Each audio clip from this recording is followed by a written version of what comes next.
Hello viewers, আসসালামু আলাইকুম। আপনাদের প্রিয় কুকিং চ্যানেল এপিস কিচেনের পক্ষ থেকে সবাইকে স্বাগতম জানাচ্ছি।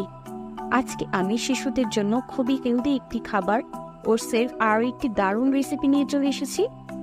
অনেক বাচ্চারা আছে যারা মিষ্টি একেবারেই পছন্দ করে না, তাদের জন্য আজকে নিয়ে এসেছি ওটসের খিচুড়ি রান্নার রেসিপি। তো চলুন দেখিয়ে নেওয়া যাক কীভাবে আমরা শিশুদের জন্য হেলদি উপায়ে ওটসের খিচুড়ি রান্না করব।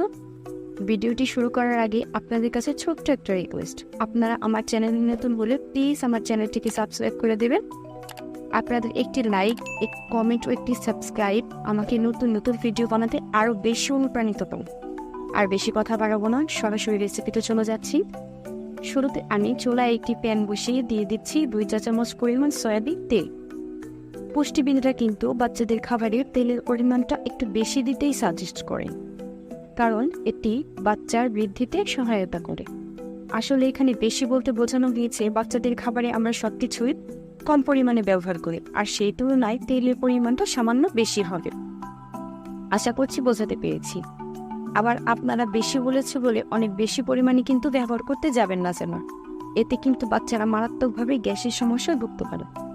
আপনারা চাইলে কিন্তু এখানে ঘিও ব্যবহার করতে পারেন। তেলটা সামান্য গরম হয়ে আসতে দিয়ে দিচ্ছি পেঁয়াজ ও রসুন কুচি। আমি এখানে একটা পেঁয়াজের অর্ধেকটা আদু কোয়া রসুন কুচি করে কেটে নিয়েছি।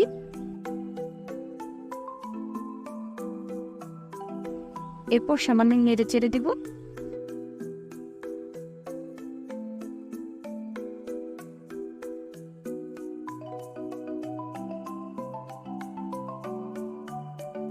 পেঁয়াজ ও রসুন কুচি নরম হয়ে আসলে দিয়ে দিব সামান্য আদা বাটা। পেঁয়াজ, রসুন, আদা কিন্তু শিশুদের জন্য খুবই উপকারী। এরপর দিয়ে দেব সামান্য পরিমাণ হলুদ ও ধনে গুঁড়ো।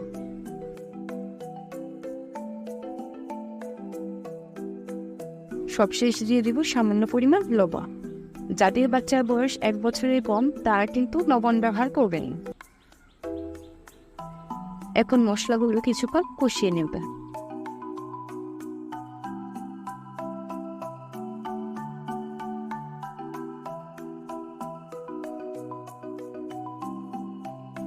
সামান্য পানি দিয়ে দেব যাতে মশলাগুলো পুড়ে না যায়।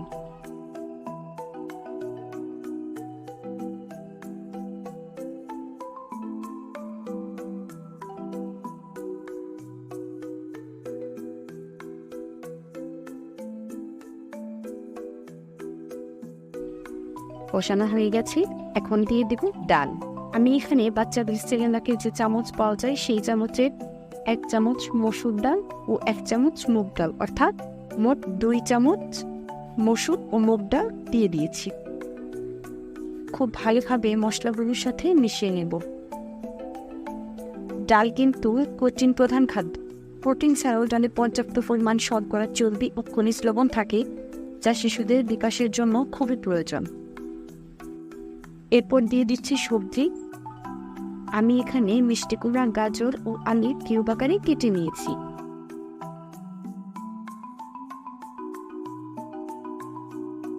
দিয়ে দিচ্ছি কিছু মটরশুঁটি। যাদের বাচ্চারা মটরশুঁটি টলারেট করতে পারবে না বা যাদের কাছে মটরশুঁটি দিয়ে তারা স্কিপ করতে পারেন, কোনো সমস্যা নেই। এরপর দিয়ে দিচ্ছি ওটস। আমি এখানে বাচ্চাদের সেরেলাকের চামচের 3 চামচ ওটস দিয়ে দিচ্ছি। আপনারা আপনাদের বাচ্চাদের খাবারের পরিমাণ অনুযায়ী কম বেশি করে নিয়ে নেবেন। সবগুলো উপকরণ খুব ভালোভাবে নেড়ে চেড়ে কিছু কষিয়ে নেব। আজকাল আমরা মায়েরা কিন্তু খুবই সচেতন, আর সেই সচেতনতাকে সাধুবাদ জানাতেই এই রেসিপিগুলো আপনাদের সামনে নিয়ে আসা। যদি আমার ভিডিও আপনাদের ভালো লাগে বা আপনারা কিছুটা হলেও উপকৃত হন, তবে আমার চ্যানেলটিকে সাবস্ক্রাইব করে আমাকে আর উৎসাহ প্রদান করার জন্য অনুরোধ রইল। কষানো হয়ে গেছে, এখন আমি দিয়ে দিচ্ছি পরিমাণ মতো পানি। পানির পরিমাণটা এমন হবে যাতে সবজি ও ডালগুলো খুব ভালোভাবে সেদ্ধ হয়। এরপর চুলা আঁচটা হাই হিট করে ঢাকনা দিয়ে ঢেকে দেব। বুদবুদ চলে আসতে চুলার আঁচটা হাই হিট থেকে কমিয়ে মিডিয়ামে করে দেব।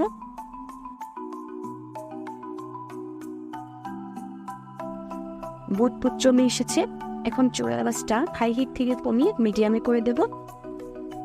ওটসে ডায়েটারি ফাইবারের পরিমাণ যেমন বেশি রয়েছে, তেমনি রয়েছে প্রচুর খনিজ, যা শিশুর বিকাশের জন্য খুবই গুরুত্বপূর্ণ।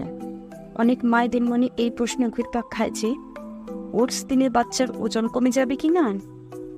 এর উত্তরে আমি বলবো, অবশ্যই এটি আপনার বাচ্চার ওজন কমার কারণ হবে না, কারণ আপনি বাচ্চাকে সারাদিন শুধু ওটসই দেবেন না, পাশাপাশি আরও অন্যান্য পুষ্টিমান সমৃদ্ধ খাবারও দেবেন। তাই আপনার দুশ্চিন্তার কোনো কারণ আছে বলে আমি মনে করি না। যাদের বাচ্চার কোষ্ঠকাঠিন্য সমস্যা রয়েছে তারা তাদের বাচ্চাদের ওটসের রেসিপিগুলো দিতে পারে, উপকৃত হবেন ইনশাআল্লাহ। ওটস নিয়ে আমার চ্যানেলে আরও একটি ভিডিও আছে, ডিসক্রিপশন বক্সে লিঙ্ক দিয়ে দেব, চাইয়ে দেখে আসতে পারেন। প্রায় 10 থেকে 15 মিনিট পর ফিরে আসলাম। দেখুন ডাল এবং সবজিগুলো খুব ভালোভাবে সিদ্ধ হয়ে গেছে। এখন আপনারা চাইলে এরকম ডাল ঘুটনি বা পোট ম্যাশারের সাহায্যে সামান্য ম্যাশ করে নিতে পারেন। এ পর্যায়ে আপনাদের বাচ্চার বয়স অনুযায়ী খিচুড়িটা ঘন বা পাতলা করে নেব। আমার বাচ্চার বয়স 3 বছর, তাই আমি মিশ্রণটা বেশ ঘন করে নিচ্ছি। দেখুন আমার রেসিপিটা পুরোপুরি কমপ্লিট হয়ে গেছে। আপনারা প্লিজ আমার চ্যানেলটাকে সাবস্ক্রাইব করে দেবেন এবং পাশে থাকা বেল আইকনটা প্রেস করে দেবেন, যাতে আমি পরবর্তীতে কোনো ভিডিও আপলোড করলেই সাথে সাথে আপনাদের কাছে নোটিফিকেশন চলে।